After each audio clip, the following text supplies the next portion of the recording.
ሰላም እንዴት ናችሁ? ዶክተር ዮናስ ነኝ። ዛሬ ይዤላችሁ የመጣሁት የአእምሮ ምርመራ ስናደርግ የትኛው የአእምሮ ክፍል እንደሆነ እንዴት እንደምናውቅ የተወሰኑ ምሳሌዎችን በመስጠት ነው። የአእምሮ ሕክምና ላይ እንግዲህ የአእምሮ ህመም የምንለው ምንድነው? አእምሮ ለውጦች ስላሉ ነው። ሱስ ብትሉት፣ ጭንቀት ብትሉት፣ እንቅልፍ ብትሉት፣ የሴክስ ችግር ብትሉት፣ የተለያዩ የአእምሮአችን ክፍል ላይ ችግር ሲያጋጥም የሚከሰቱ ነገሮች ናቸው እና በምርመራ ወቅት አንዳንድ ጊዜ ፊዚካል ኤግዛም እንሰራለን፣ አንዳንድ ጊዜ ደግሞ ኤምአርአይ ሲቲ ስካን እናስነሳለን። ግን በንግግር ብቻም ራሱ የአእምሮ ሐኪሞች ስንሆን የትኛው ኤሪያ አፌክትድ እንደሆነ እናውቃለን እና ሲቲ ስካን ኤምአርአይ ስነሳ አንዳንድ ጊዜ ለማረጋገጥ፣ አንዳንድ ጊዜ ደግሞ እንደው ሌላ ነገር አለመሆኑን ለማወቅ ነው እንጂ በምናደርገው ምርመራ በምንሰራቸው ፊዚካል ኤግዛሚኔሽኖች ማወቅ ይቻላል። ቀላል ኤግዛምፕል ለምሳሌ የመርሳት ህመም አይነቶች ብዙ አይነት አሉ። ከዛ ውስጥ አንደኛው ፍሮንቶ ቴምፖራል ዲሜንሺያ ይባላል።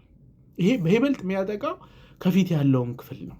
ፍሮንታል ሎብ፣ ፕሪፍሮንታል ኮርቴክስ ወዘተ የሚባሉትን ነው እና ይሄ አፌክትድ ሲሆን ሰዎች ምን ይሆናሉ? ዲስኢንሂቢትድ ይሆናሉ። በፊት ለምሳሌ ሰው አክባሪ ምናምን የነበሩ ሰዎች አሁን የመጣላቸውን ነው የሚናገሩ። ይሉኝታ የሚባል ነገር አይኖራቸውም። አንዳንዶቹ ጸባያቸው ይለወጣል። አዲስ ሰው ነብን ይላሉ ቤተሰቦች።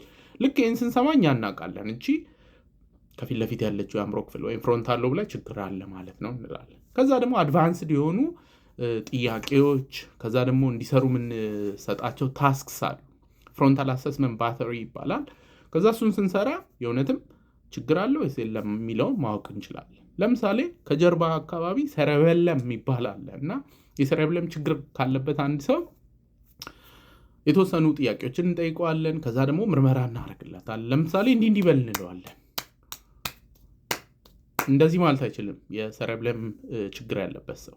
ይሄ ዲስዳያዶኮካይኔዚያ ይባላል። ከዛ ደግሞ ኢንቴንሽን ትሪመር ምንለው አለ። ትሪመር ማለት እጅ መንቀጥቀጥ ነው። ፓርኪንሰንስ ያላቸው ሰዎች ቁጭ ብሎ ይንቀጠቀጣል። እቃ አንሳ ስትለው መንቀጥቀጡ ይቆማል ማለት ነው።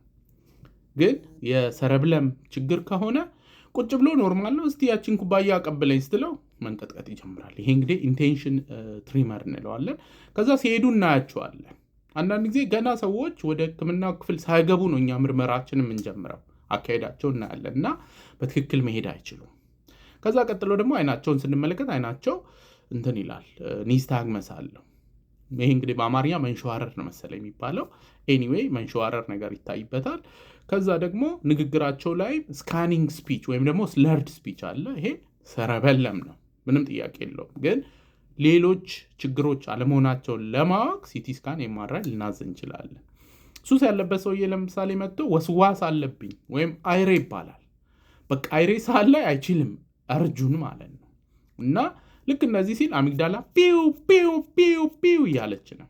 ይህንን እናውቃለን። ፋንክሽናል ኤምአርአይ የሚባል አለ። ይሄ ለምርመራ አንጠቀምበትም፣ ግን ሪሰርች ውስጥ ላቦራቶሪ ውስጥ የሚሰራ ነው።